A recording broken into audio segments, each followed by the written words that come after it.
Welcome back to our channel. இன்னைக்கு நம்ம வீடியோல பார்க்க போறது என்னன்னு சொல்லி பார்த்தீங்கன்னா, விஜய் சித்து அவரை பத்தி தான் பார்க்க போறோம். ஏன் அவர் பிளாக் ஷிப் விட்டு விலகினாரு, விஜய் சித்து விளாக்ஸ் ஏன் ஸ்டார்ட் பண்ணாரு அப்படிங்கிறது இந்த வீடியோ நம்ம பார்க்க போறோம். கண்டென்ட்குள்ள போறதுக்கு முன்னாடி என்கிட்ட எதனா சேஞ்சஸ் இருக்கு, நான் பேசுறது உங்களுக்கு ஸ்பீடா இருக்கு, நான் சொல்றது உங்களுக்கு புரியல அப்படின்னு சொல்லி நீங்க நினைச்சீங்கன்னா கண்டிப்பா கமெண்ட் செக்ஷன்ல கமெண்ட் பண்ணுங்க. நெக்ஸ்ட் வீடியோ கண்டிப்பா சேஞ்ச் பண்ணிக்கிறேன்.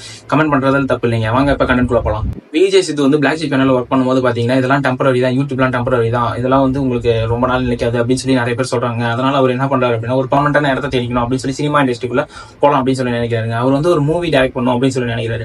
அந்த மூவி டைரக்ட் பண்றதுக்கு ஒரு ப்ரொடியூசர் போய் ஃபர்ஸ்ட் ஒரு ப்ரொடியூசர் பாக்குறாங்க. அந்த ஃபர்ஸ்ட் அவர் பார்த்து கதை சொன்ன ப்ரொடியூசரே வந்து ஓகே சொல்லிட்டாங்க. அந்த படத்துக்கு அவர் தான் ஹீரோவா நடிக்கணும்னு இருக்காரு. அந்த படத்துக்கு அவர்கிட்ட சொன்ன உடனே ஃபர்ஸ்ட் எடுத்த அந்த ப்ரொடியூசரே ஓகே சொல்லிட்டாங்க. அதனால இவர் வந்து பாத்தீங்கன்னா இவரோட கை காசு போட்டு 1 லட்ச ரூபா செலவு பண்ணி எல்லாத்துக்கும் அட்வான்ஸ் கொடுத்துருக்காங்க. படம் ஸ்டார்ட் பண்றதுக்கு ஒரு 4 நாளைக்கு முன்னாடி பாத்தீங்கன்னா விஜய் சித்தார்னாக்கு ப்ரொடியூசர் வந்து எந்த ரெஸ்பான்ஸ் கொடுக்குறீங்க, கால் பண்ணிருக்காரு, காலும் எடுக்கல, மீட் பண்ண முடிஞ்சா மீட் பண்ணவும் முடியலைங்க. அதனால அது வந்து டிராப் அவுட் ஆகுது. இவர் வந்து கமிட்மெண்ட் பண்ணி வச்சிருந்தாரு இல்லைங்களா, அவங்கள்ட்ட எல்லாம் போயிட்டு மியூசிக் டைரக்டர் மற்றவங்கள்ட்ட போயிட்டு கேமராமேன் டெக்னீஷியன் எல்லாம் போயிட்டு இவர்